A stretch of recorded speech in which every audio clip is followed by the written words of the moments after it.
In the early 1990s, Mary Kay Letourneau seemed to live the American dream. She was 34 years old, a teacher at Shorewood Elementary School in Des Moines, Washington. She was married to Steve Letourneau, her college sweetheart, and together they had 4 young children.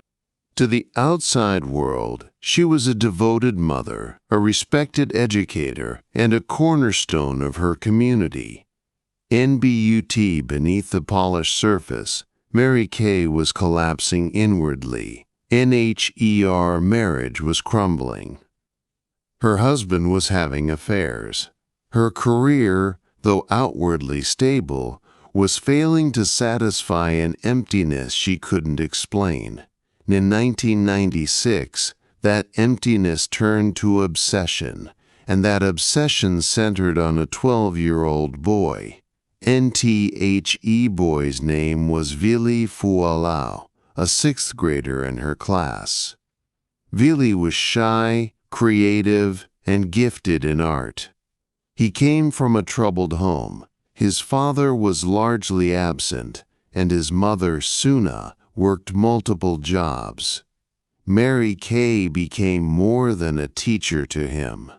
She stayed after class with him, complimented his artwork, and eventually began spending time with him outside of school, often under the guise of helping him with his studies or providing mentorship. NTO some, it looked like an educator going the extra mile. But to others, including Vili's classmates, something felt wrong. They would later tell investigators that Mary Kay seemed infatuated. The way she looked at him, laughed at his jokes, and touched his arm too often. What no one imagined was that their bond had already crossed a terrifying line. In June 1996, everything changed. Police responded to a disturbance call in a parked car near a marina. Inside, they found Mary Kay Letourneau and Vili Fualau, partially clothed. Mary Kay claimed she was simply comforting a distressed student. The officers warned her and let her go. No arrest, no charges. NBUT, that wasn't the end. Weeks later, Vili's mother found love letters in her son's backpack. In them, Mary Kay expressed her love and described intimate moments they had shared. Suna Fualau went to the police, and finally, Mary Kay Letourneau was arrested. Then, during questioning, Mary Kay dropped a bombshell. She was pregnant with Vili Fualau's child. In February 1997, while out on bail, she gave birth to Audrey Fualau, a baby girl conceived from that illegal relationship. NTHE case was no longer just a school scandal. It had become a national media storm. Mary Kay's arrest set off a media frenzy. Reporters camped outside her home, and the case was dissected on every news outlet in America. And public opinion was divided. Some saw her as a predator who groomed a child. Others, influenced by her youth and appearance, viewed her as a woman who had simply fallen in love. NTHE State of Washington saw a criminal. Mary Kay was charged with second-degree child rape. The prosecution had letters, witness accounts, and now a child born of the abuse. In court, Mary Kay's attorneys pushed for a plea deal. They argued she had mental health issues and that she had genuine feelings for Vili. In exchange for avoiding a trial, she was sentenced to 6 months in jail, followed by 3 years of probation, on the condition that she have no contact with Vili Fualau. Mary Kay agreed. NBUT, she couldn't stay away. Just weeks after her release, police caught her again with Vili in a car in violation of her probation. She was immediately rearrested, and this time, the judge showed no leniency. NSHE was sentenced to 7.5 years in prison. NSHE gave birth to her second child with Vili Georgia Fualau behind bars. Mary Kay served 7 years in prison, all while the media continued to follow the story. Vili Fualau, now a teenager, was raising their 2 daughters with his family, visiting Mary Kay in prison regularly. NBY the time she was released in 2004, Vili was 21. His request was granted. On May 20, 2005, Mary Kay Letourneau and Vili Fualau got married. The ceremony was covered by the media, aired on Entertainment Tonight, and treated by some as a bizarre love story, rather than the aftermath of abuse and exploitation. They remained married for over a decade. In 2017, Vili filed for legal separation. He later said the marriage was never normal and that he had mixed emotions about their past. He described struggling with depression and trauma, especially over the loss of his childhood. Mary Kay Letourneau died of colon cancer in July 2020 at age 58. Vili was by her side during her final days. Mary Kay was biased in my own way, but what happened to me, it shouldn't happen to anyone. This case remains one of the most notorious teacher-student crimes in U.S. history. It sparked national debate over gender dynamics in U.S. history. William James Vahey was the kind of teacher every parent wanted for their child. Cultured, soft-spoken, and experienced. Born in 1949 in the United States, he built a reputation over 4 decades as a beloved history and geography teacher in elite international schools across the globe.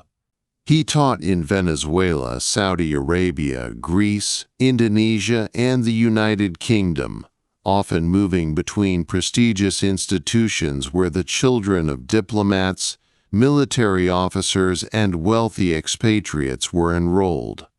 He was known for his attentiveness, his engaging lessons, and especially for organizing frequent school trips. Parents praised his dedication, students admired his calm authority, and administrators gave him glowing recommendations year after year. But no one knew that behind this facade, Vahey was hiding a monstrous secret.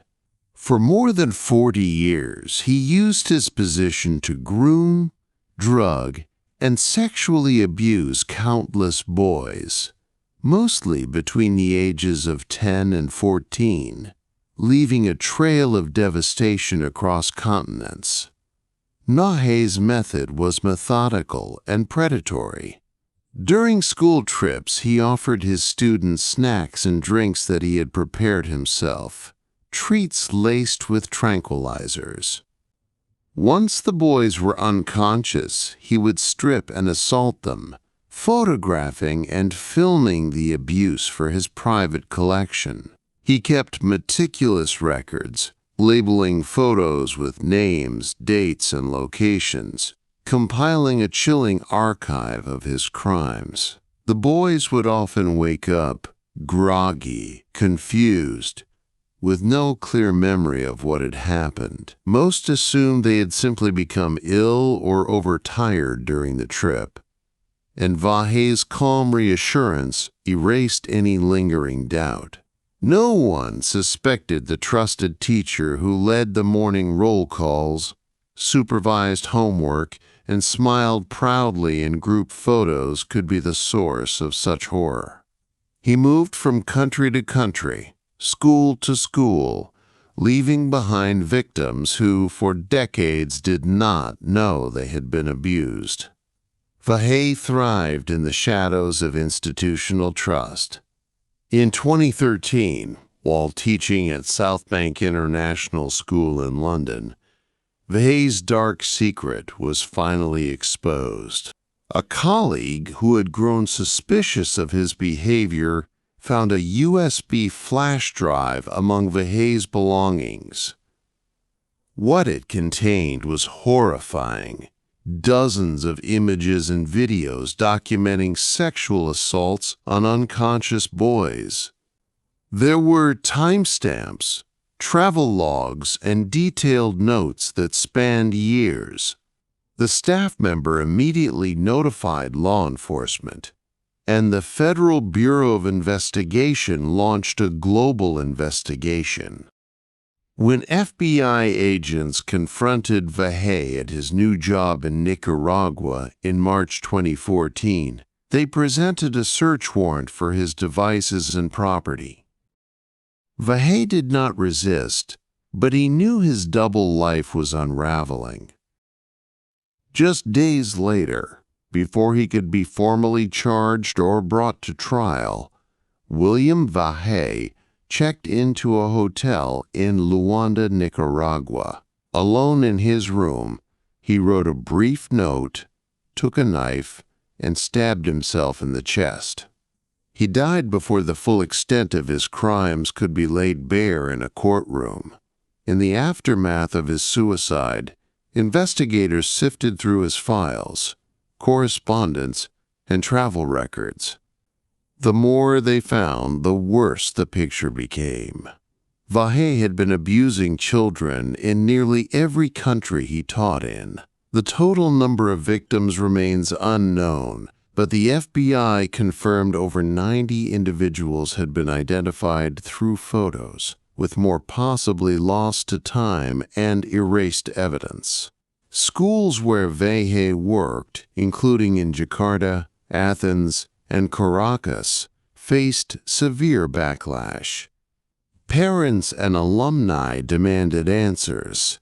How had a convicted child molester, Vahey had been convicted of sexual assault against children in California in 1969, been allowed to teach for 4 more decades? The answer lay in a failure of global coordination. Vahey had avoided background checks by working at international schools with lax oversight and no access to U.S. criminal databases. He exploited a loophole that allowed him to hide in plain sight, protected by the very institutions that should have shielded children from harm. The fallout was international. Countries began implementing stricter vetting processes for foreign teachers. South Bank International School faced lawsuits, and its headmaster resigned. Parents of Vahey's victims struggled with guilt and rage, haunted by signs they had missed. Some students, now adults, came forward with fragmented memories, sickness on school trips, missing time, emotional trauma that now had a name. For many, there would be no closure. Vahey's death robbed them of the chance to see him held accountable, to speak their truth in court. What remained was a bitter reckoning. A charismatic teacher had used his power to commit atrocities, and the system had failed to stop him. William Vahey's case is a chilling reminder of how predators manipulate trust, using charm and professionalism as shields.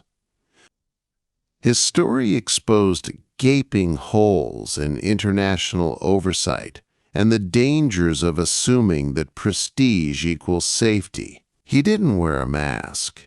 He wore a smile, a suit, and decades of praise. His crimes were not just the result of his perverse desires, but also of global negligence, fragmented communication, and a willingness to look the other way. In the end, Vahey's name became a symbol, not just of personal evil, but of institutional betrayal.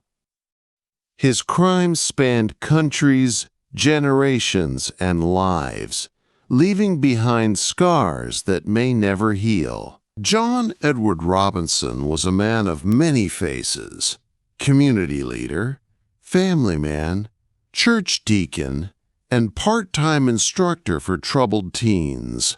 To those who knew him in Olathe, Kansas during the late 1980s and 1990s, he seemed to be a helpful presence, someone who gave second chances to youth who had stumbled.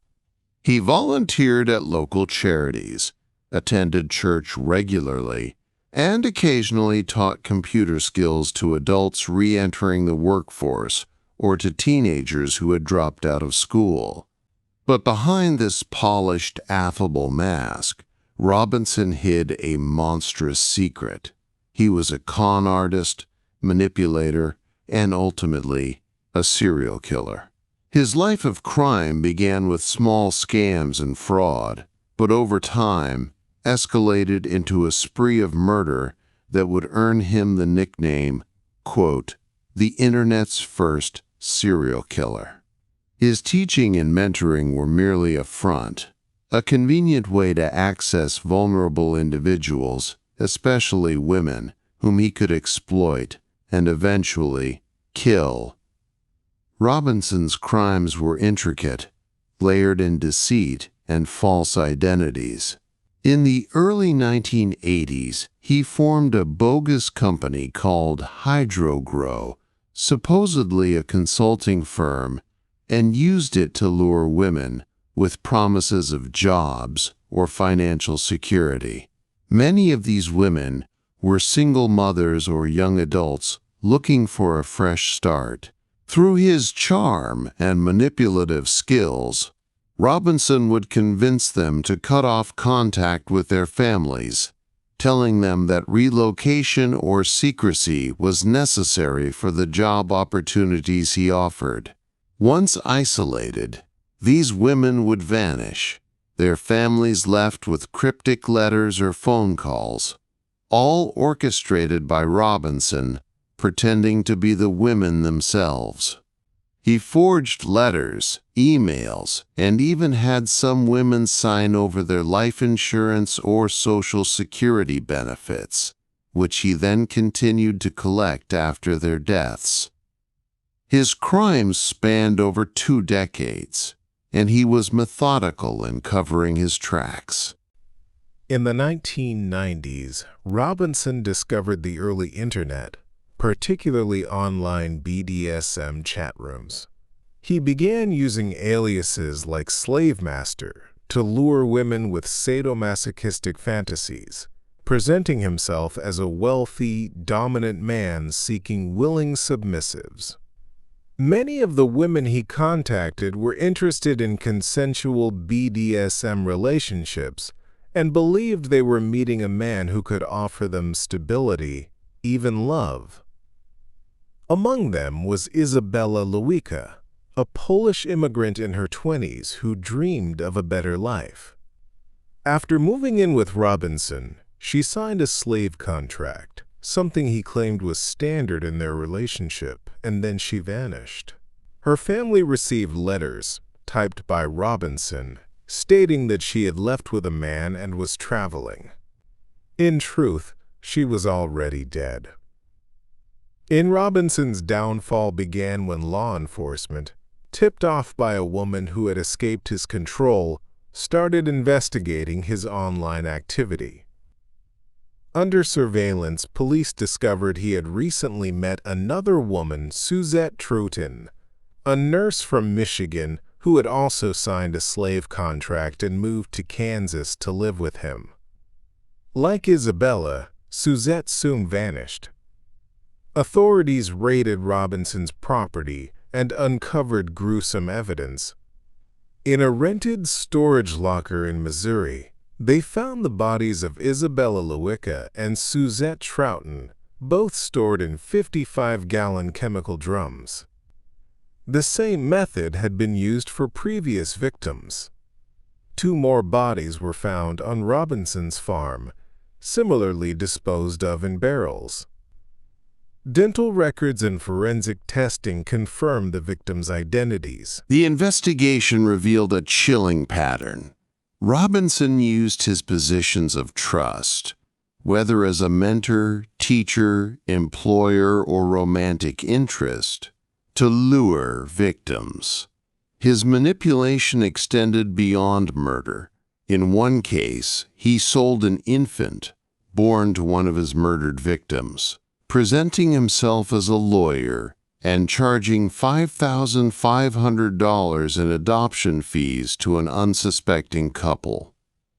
The child, later identified through DNA testing, was returned to her biological family. During his trial in 2002, Robinson faced multiple counts of murder, fraud, kidnapping, and sexual assault. He was sentenced to death in Kansas and life imprisonment in Missouri, where he remains on death row to this day. John Edward Robinson's story remains one of the most horrifying examples of how a predator can exploit positions of trust, not only as a teacher and community leader, but also through emerging technology. His ability to manipulate both individuals and institutions allowed him to continue his crimes for years without detection. His victims, many of whom were seeking help or love, instead met a gruesome end at the hands of a man who seemed safe. Today, his case is studied in criminal psychology courses and by law enforcement as a cautionary tale about the dangers of unvetted trust, both in person and online. Robinson's legacy is a dark one, a reminder that some of the most dangerous people are not the ones who lurk in shadows, but those who stand in the light, smiling. Stacy Dean Rambold was a high school teacher at Billings Senior High School in Montana, known for being approachable, charismatic, and attentive to his students.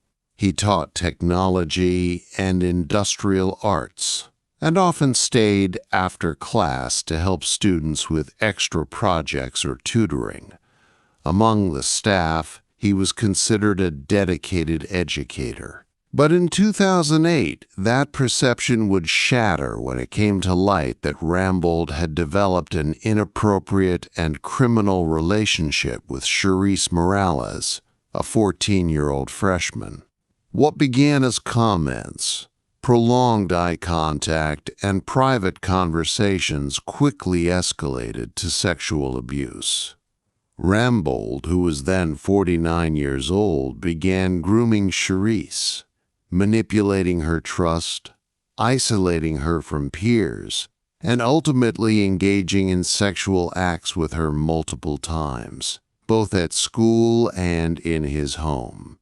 The abuse remained hidden for a time, cloaked in secrecy and fear. When the truth emerged, it was through Charisse's own confession to her mother, who immediately reported it to the police.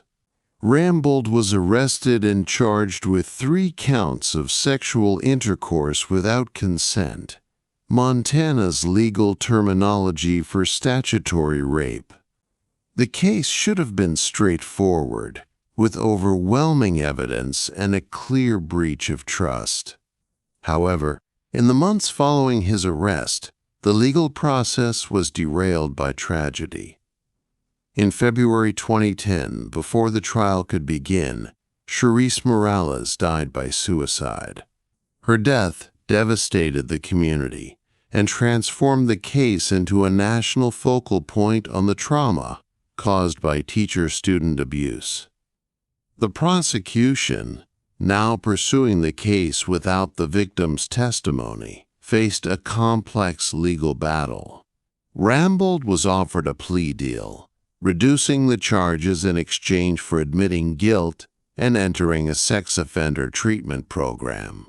He was not immediately sentenced to prison, but instead placed under strict conditions, including therapy and restrictions on contact with minors. Rambold violated these conditions repeatedly. He failed to attend all mandatory therapy sessions, maintained unapproved contact with minors, and was seen in public situations that raised alarm. These violations prompted the court to revisit his sentence. In 2013, The case came before Judge G. Todd Baugh, who, in a ruling that would ignite national fury, sentenced Rambold to only 30 days in jail. Judge Baugh argued that Charisse was older than her chronological age, and that she had been as much in control of the situation as Rambold. His words caused widespread outrage, seen by many as victim-blaming and a dangerous minimization of child sexual abuse. Protests erupted across Montana and beyond. Women's rights groups, child advocacy organizations, and citizens demanded action. The Montana Supreme Court censured Judge Baugh, forcing his retirement and publicly rebuking his statements as offensive and reprehensible. Meanwhile, public pressure led prosecutors to appeal Rambold's sentence. In 2015, the Montana Supreme Court ordered a new sentencing hearing, and this time, Rambold was sentenced to 10 years in prison. He served a portion of that time before being released under parole conditions. The legal back and forth became symbolic of the systemic failures in how sexual abuse by educators is addressed. Charisse Morales' death became a haunting reminder of the emotional devastation caused by betrayal from a trusted adult, and how the justice system often fails the most vulnerable. The case prompted statewide changes in sentencing guidelines for sexual abuse and drew attention to leniency in teacher-related crimes. And for Charisse's family, no sentence could bring back their daughter. Her mother, Ollie Hanlon, became a vocal advocate for abuse victims, speaking publicly about the need for stronger protections, mental health support, and zero tolerance for grooming behaviors in schools. She recounted how Charisse had changed in the months leading up to her death, withdrawn, anxious, and increasingly detached, signs that the abuse had taken a devastating psychological toll. Stacey Rambold's life was forever changed, but his brief original sentence remains a symbol of how power and perception can distort justice.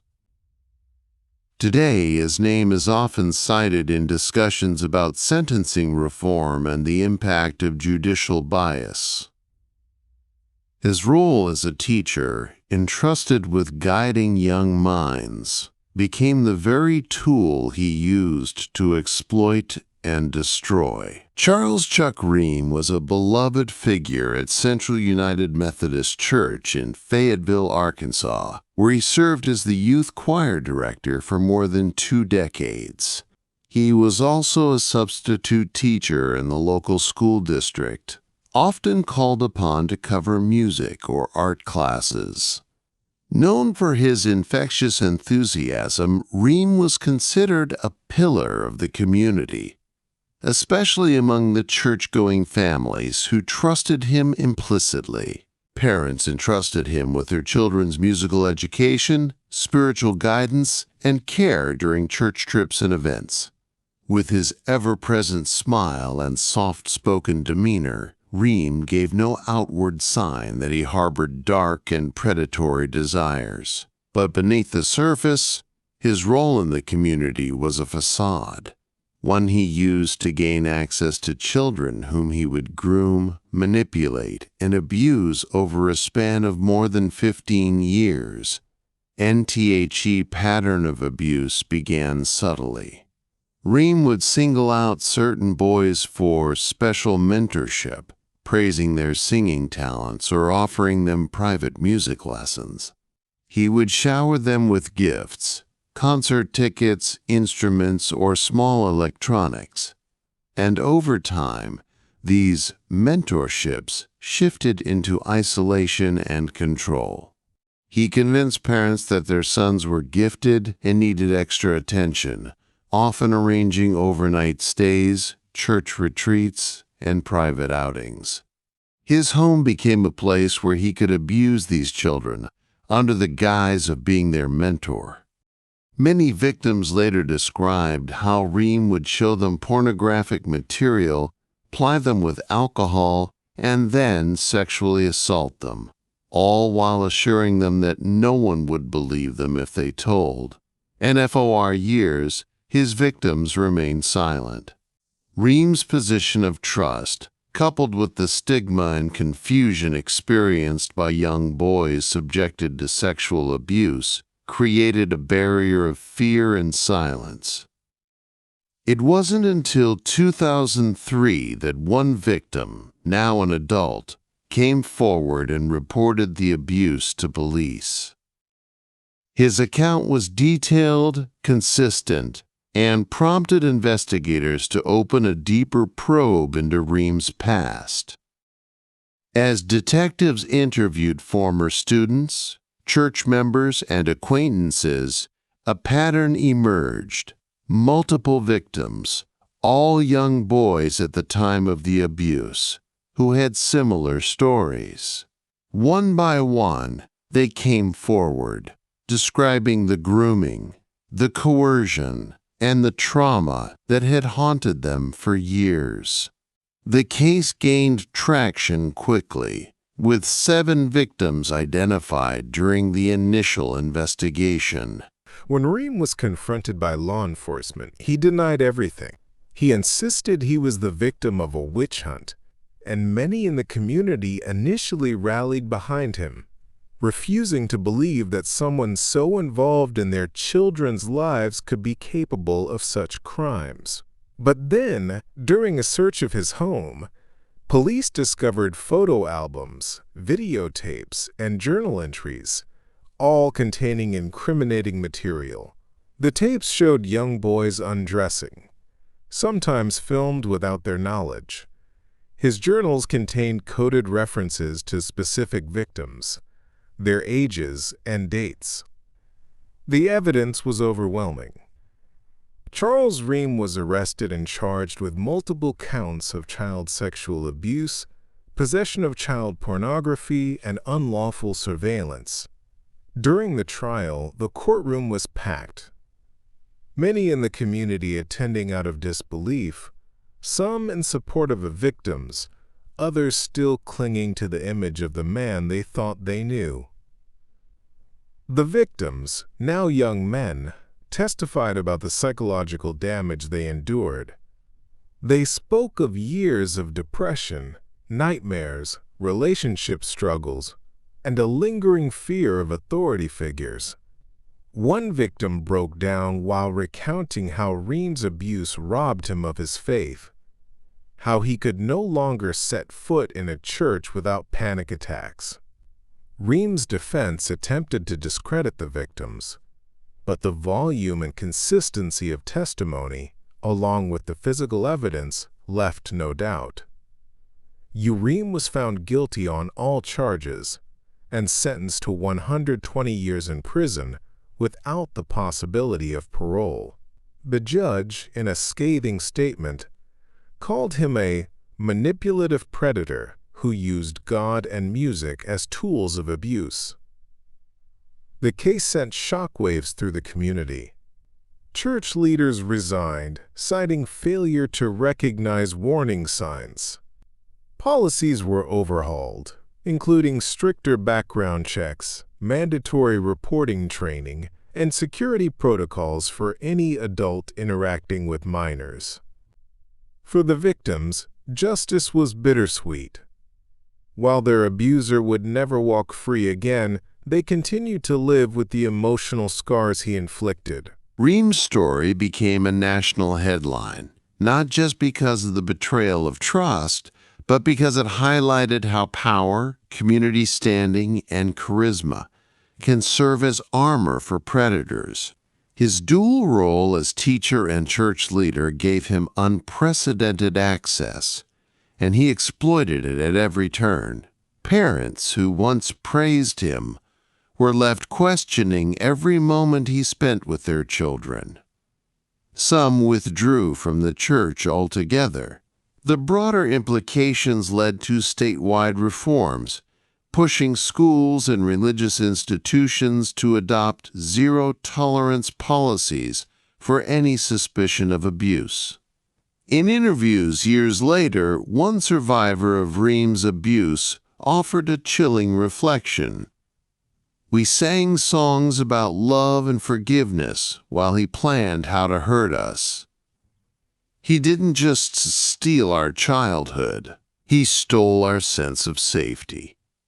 James Hooker was a 41-year-old business and technology teacher at Enoch's High School in Modesto, California, widely regarded as a charismatic and tech-savvy mentor. He was the kind of teacher who related to students easily, often using social media and pop culture references in class.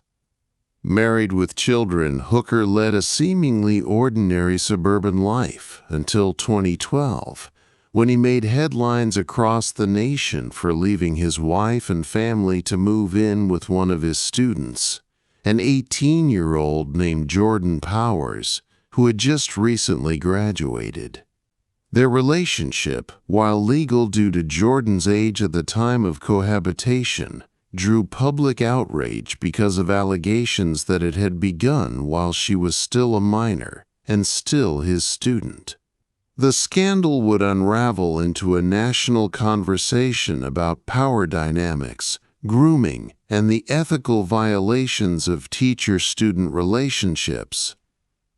The story broke in February 2012 when local media reported that Hooker had resigned from his teaching job, left his wife and children, and moved into an apartment with Powers. Jordan's mother, Tammy Powers, went public with allegations that Hooker had been grooming her daughter for over a year. She produced text messages and Facebook interactions between Hooker and Jordan, dating back to when her daughter was 17, a student in his class. The messages, while not explicitly sexual at first, became increasingly flirtatious, with Hooker offering support, mentorship, and promises of a future together. Tammy also claimed that Hooker had isolated Jordan from her family and encouraged her to make decisions she wasn't mature enough to understand. At the time, Jordan insisted the relationship only turned physical after she turned 18. But her mother and many in the community believed otherwise. NTHE public reaction was swift and brutal. Hooker's actions were seen as a gross abuse of authority, even if they technically skirted the line of legality.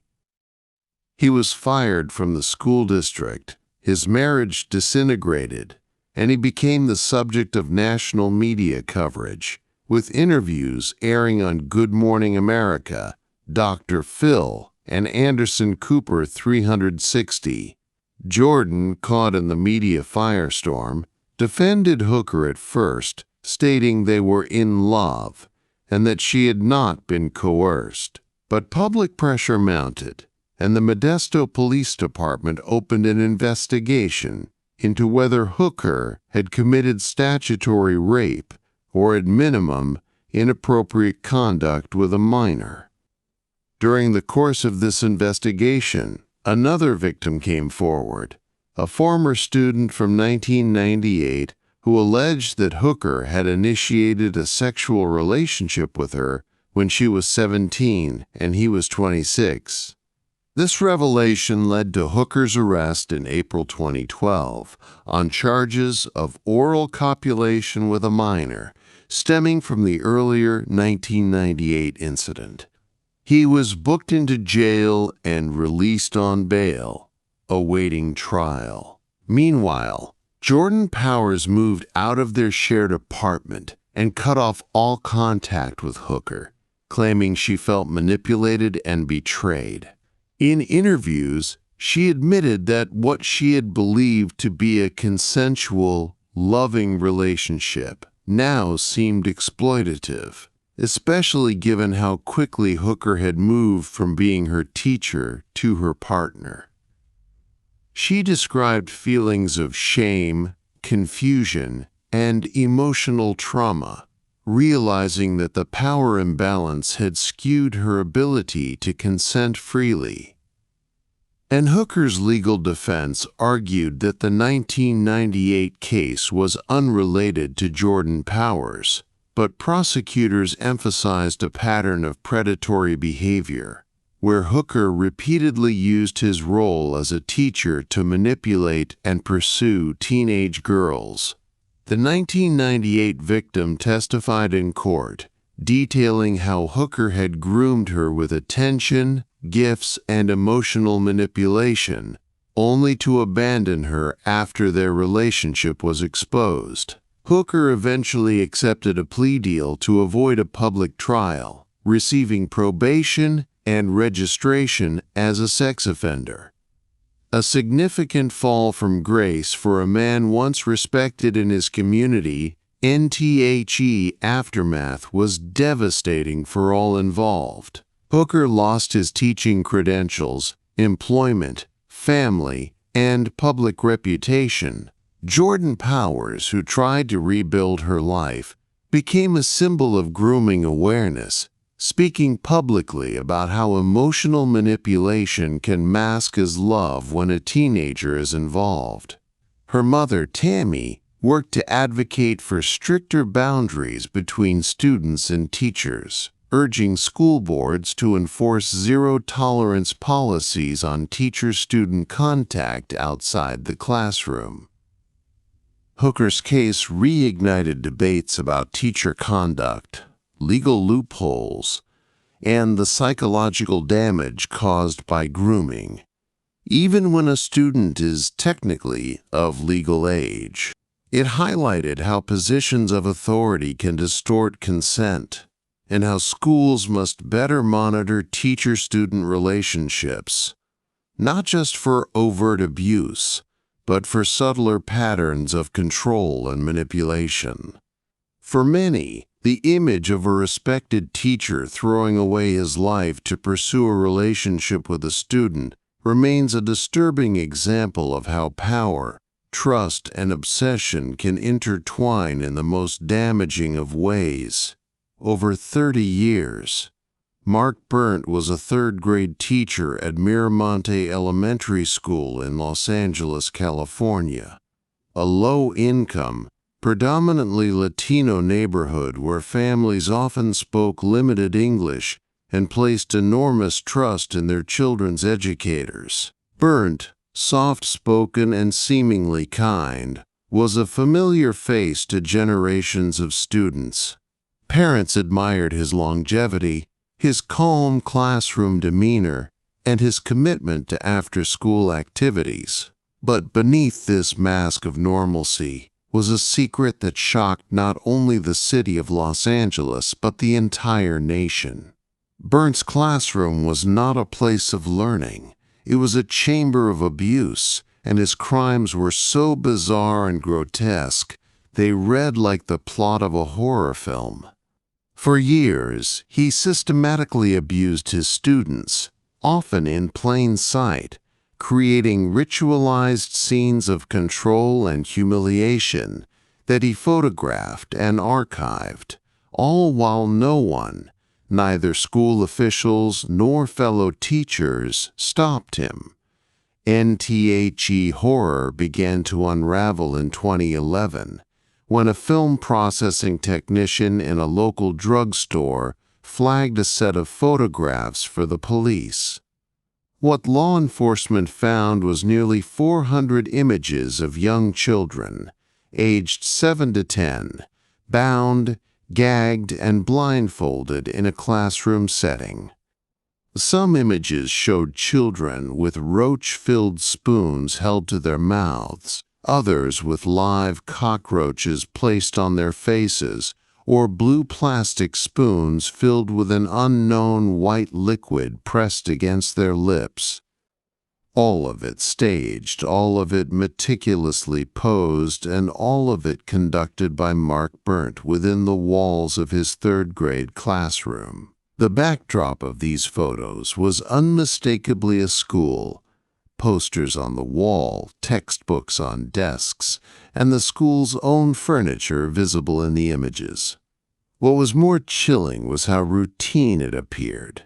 The same background, the same camera angles, the same chilling precision. Police immediately arrested Berndt and searched his home, where they discovered more than 700 photographs, along with objects used in the abuse: blindfolds, spoons, plastic bags, and tape. Tests revealed that the white liquid in the spoons was Berndt's semen, and the photos were evidence of forced ingestion. His crimes had no precedent, not in their scope, not in their depravity, and certainly not in their setting. Investigators realized Berndt had been conducting this abuse for years, possibly decades, under the guise of games or science experiments. Children were too young to understand what was happening, and many were too frightened or confused to tell their parents. The trust these families had in Berndt, and the language and cultural barriers, allowed him to continue unchecked. And even more disturbing was that concerns had been raised before. As early as 1994, Berndt had been investigated for inappropriate behavior, including pulling students onto his lap and removing them from class without reason. Yet, no disciplinary action was taken, and he remained in the classroom until his arrest. Once the full scope of his crimes was revealed, over 23 children came forward, detailing ritualized abuse, fear tactics, and how they were told they were playing games for rewards like candy. In some cases, Berndt allegedly isolated children, taking them to a back room, tying them up, and photographing them. He was charged with 23 felony counts of lewd acts on children, and eventually accepted a plea deal in 2013, receiving 25 years to life in prison. The aftermath of the case was seismic. Parents, many of whom were immigrants, felt betrayed and helpless, unable to comprehend how such monstrous acts could go unnoticed. The Los Angeles Unified School District faced hundreds of lawsuits. When, Ultimately paying out $139 million in settlements to the victims and their families. The scandal forced a complete overhaul of background checks, classroom monitoring, and how teacher misconduct is handled, not just in LA but across the nation. Berndt's crimes also triggered a public outcry about systemic negligence, especially in low-income schools where parental oversight is limited by economic and social barriers. In prison, Berndt remains unrepentant, offering no apology or explanation for his actions. His story continues to haunt the community, a symbol of betrayal and a grim warning about the potential for abuse of power in places meant to be safe. For his victims, the damage is lasting.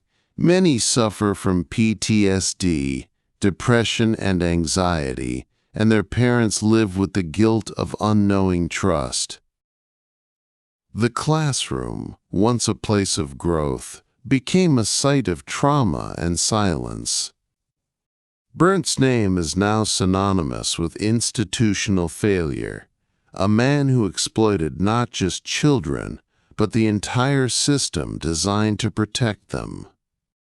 In 2004, the arrest of Deborah Lefebvre, a 23-year-old reading teacher at Greco Middle School in Temple Terrace, Florida, sent shockwaves through the national media, but not only because of her crime.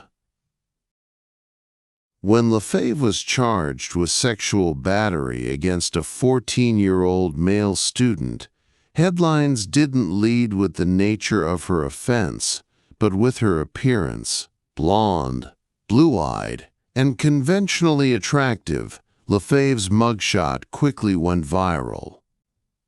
The case soon became a media circus, where the seriousness of her crime was overshadowed by her looks, and the focus shifted from the trauma of the victim to tabloid-style fascination with the perpetrator.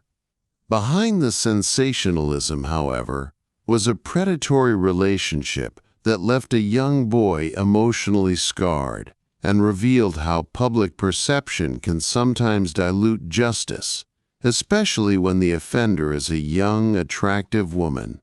NTHE abuse began in the spring of 2004.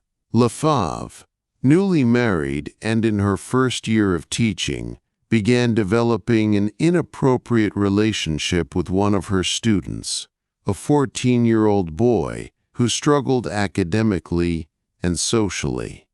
Lefave offered him extra attention, private tutoring sessions, and soon personal conversations that crossed professional boundaries.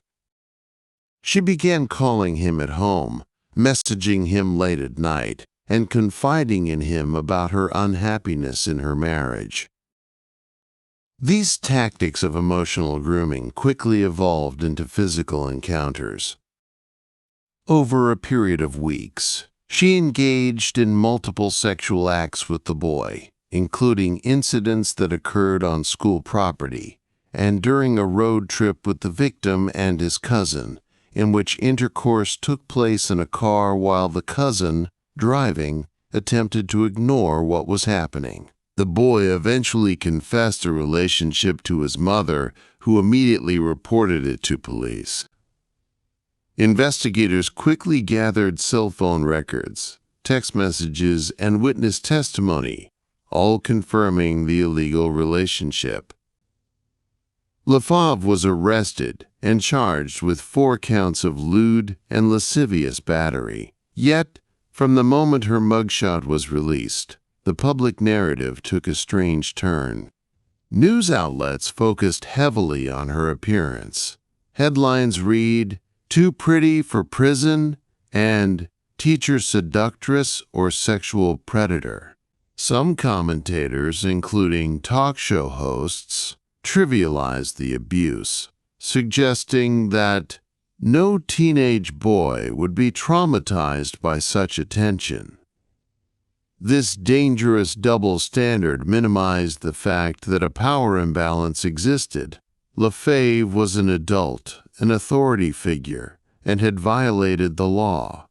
NTHE legal proceedings further complicated the public's response. Lefave's defense argued that prison would be too harsh and that she would be targeted for abuse because of her appearance. Her attorney claimed she suffered from bipolar disorder and that incarceration would worsen her mental health. The victim's family, wishing to avoid further trauma and media exposure, agreed to a plea deal. Lefave would serve no prison time, but instead receive house arrest, probation, and be required to register as a sex offender. Many were outraged, not just by the light sentence, but by how gender and appearance seemed to influence justice. Would a male teacher have been given the same leniency?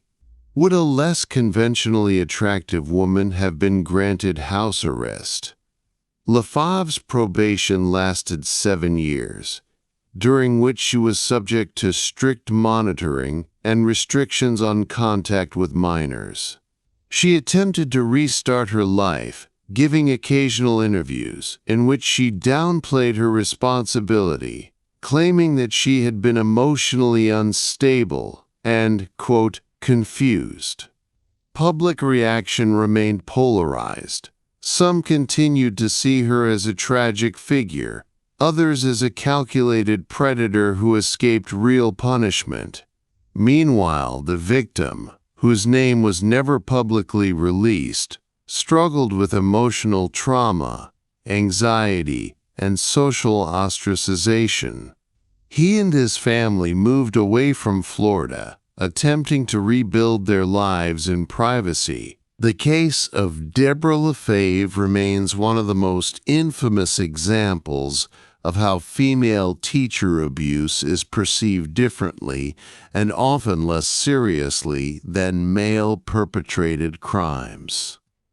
It highlighted the misconceptions about male victims, especially when the abuse is sexual in nature and committed by a woman. Mental health professionals noted that male victims often feel shame, confusion, and are less likely to report abuse, especially when society romanticizes their victimization. For Lefebvre's victim, the abuse was not a fantasy. It was a violation of trust, safety, and innocence. The focus on Lefebvre's appearance obscured this reality, turning a traumatic crime into a cultural spectacle. Years after the case, Lefebvre remained a registered sex offender, her name permanently tied to a crime that, despite its sensational coverage, inflicted deep psychological harm on a young teenager. Her story serves as a cautionary tale about the influence of media, gender bias, and public perception in the legal system, and a reminder that victims' voices must remain at the center of justice, no matter who the perpetrator is. Lisa Nowak was not a typical teacher. Before entering the education system, she had achieved what most could only dream of, becoming a NASA astronaut, a naval aviator, and a woman celebrated for her brilliance and discipline. But after her disgraced exit from NASA, Nowak found work as a STEM educator in Texas, teaching high school students and mentoring young women in science and aerospace programs. Her background earned her immediate respect, and parents were proud to have such an accomplished role model guiding their children. Yet beneath her polished exterior was a mind fractured by obsession, jealousy, and unresolved trauma. In 2007, she would commit a crime that blurred the line between mental instability and calculated violence. And by the time it unraveled, she would become one of the most infamous educators in America. Not for what she taught, but for the dark places her obsession led her. The story begins before she became a teacher. While still working at NASA in Houston, Nowak, a married mother of 3, was involved in a romantic relationship with fellow astronaut William Oefelein. When the relationship ended, and Oefelein began dating Air Force Captain Colleen Shipman, Nowak's world began to spiral. What followed was a meticulously planned attack, fueled by jealousy and emotional breakdown.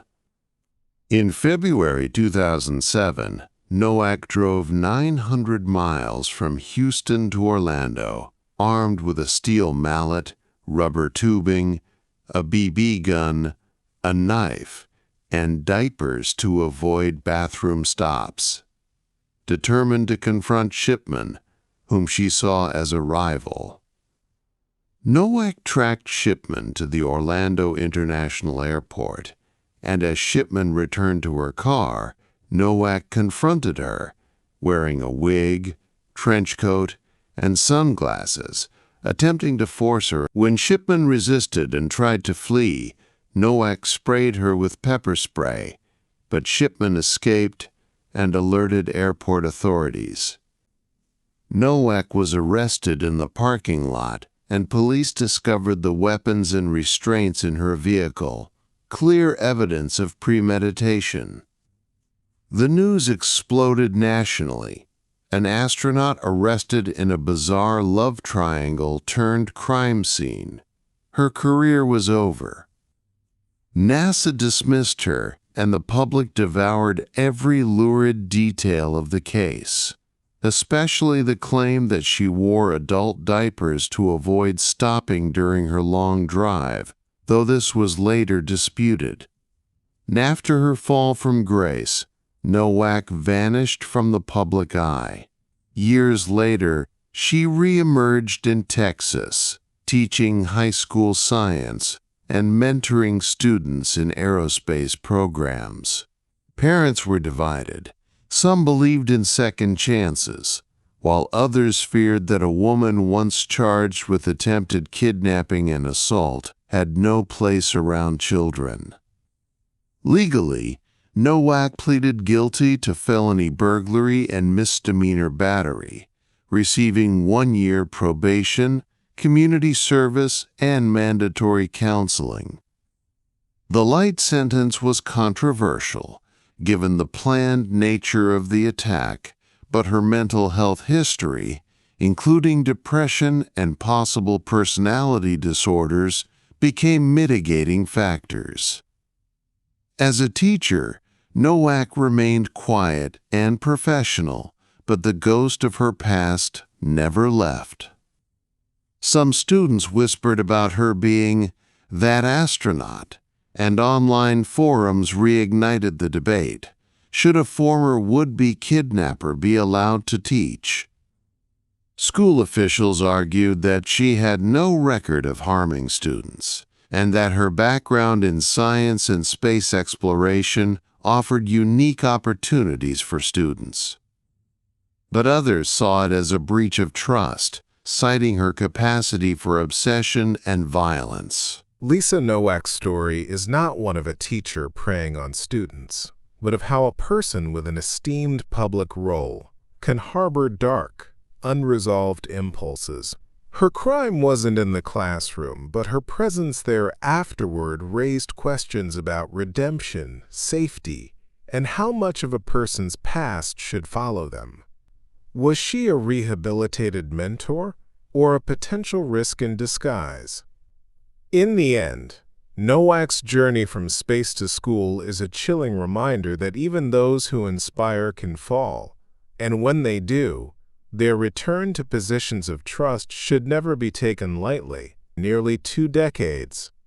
Brian Korn was a fixture at Cedar Ridge High School in Bloomington, Indiana.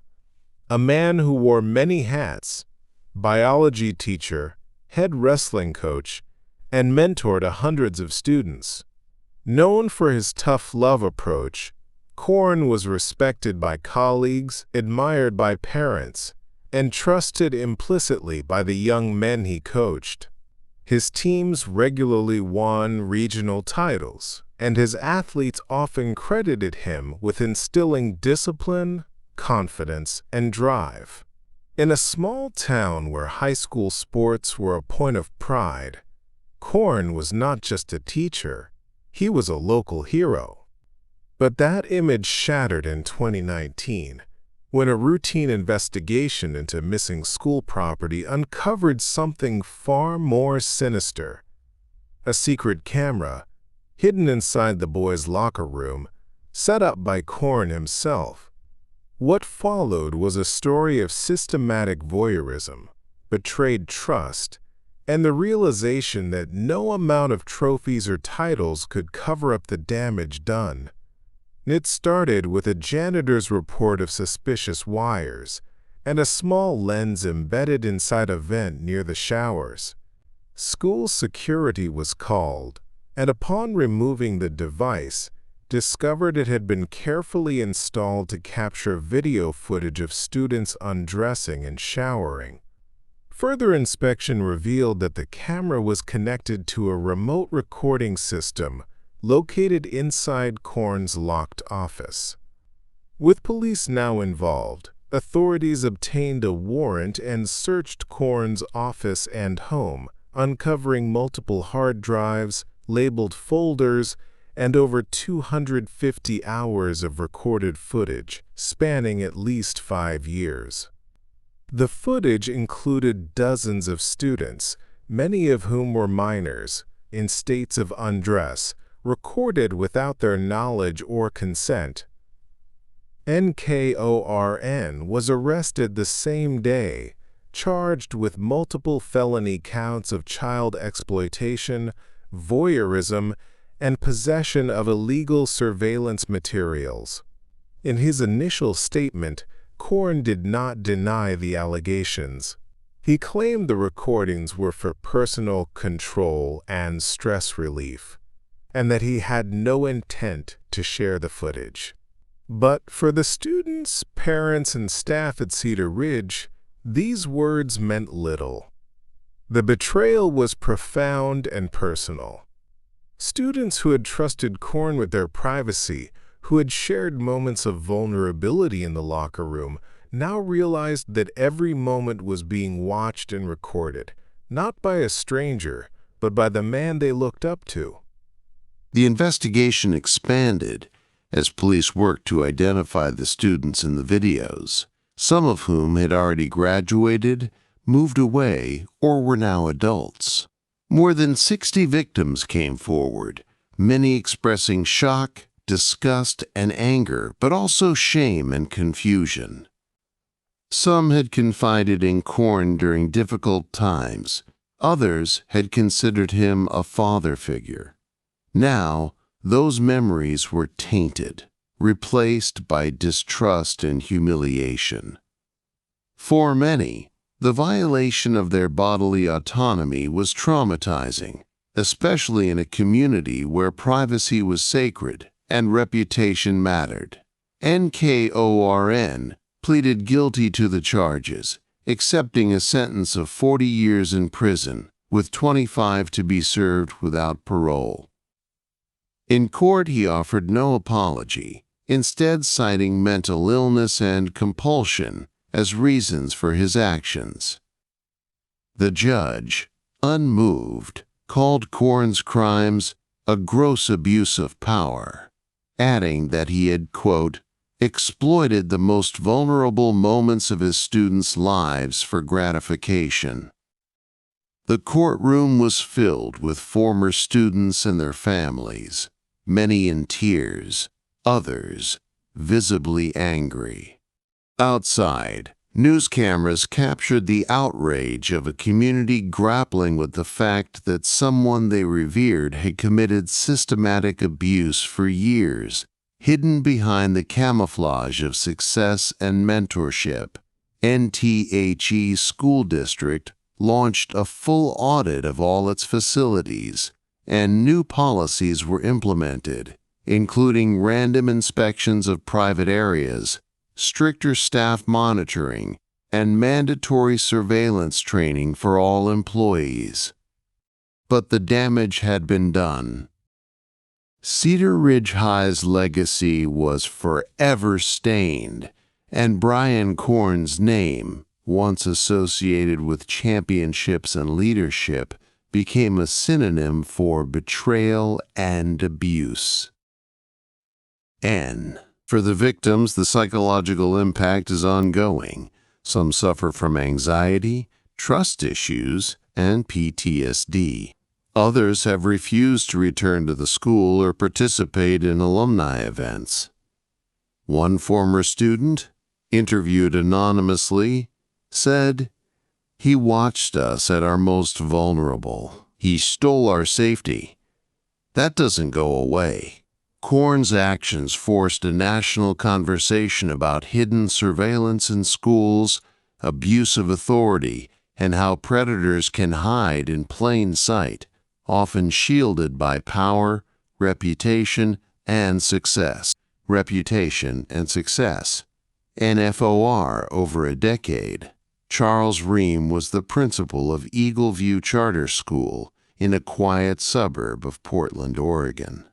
Widely regarded as innovative, Ream led the school with a vision that emphasized student independence, open classrooms, and a strong anti-bullying program. Parents appreciated his hands-on leadership style. Teachers saw him as an ally, and the school's performance metrics steadily improved under his guidance. Yet in 2012, an anonymous tip about unauthorized construction on school property led authorities to uncover a hidden basement chamber beneath the gymnasium, a space Ream had secretly built, and which would soon be revealed as a soundproofed room used for isolating students in violation of state and federal law.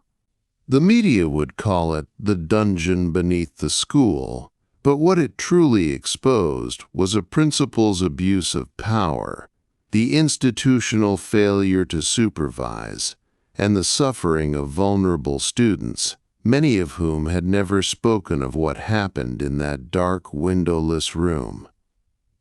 The chamber was discovered after a maintenance worker reported unusual noise and vibration beneath the floor of the school gym. Investigating further, officials found a trap door concealed under gym mats. Below it was a narrow staircase that led to a 12 by 12-foot windowless room with concrete walls, a single light bulb, and bolted furniture. There was a small ventilation shaft, a security camera, and a metal chair with restraints attached. Ream initially claimed the room was a, quote, storage and reflection area, but further inspection revealed logs detailing when students were sent there, for how long, and behavioral notes tracking time spent in silence, tears, or panic attacks. It became clear that at-risk students, particularly those with behavioral issues or learning disabilities, were being detained alone in the room for hours, sometimes without parental notification, in conditions that mimicked solitary confinement.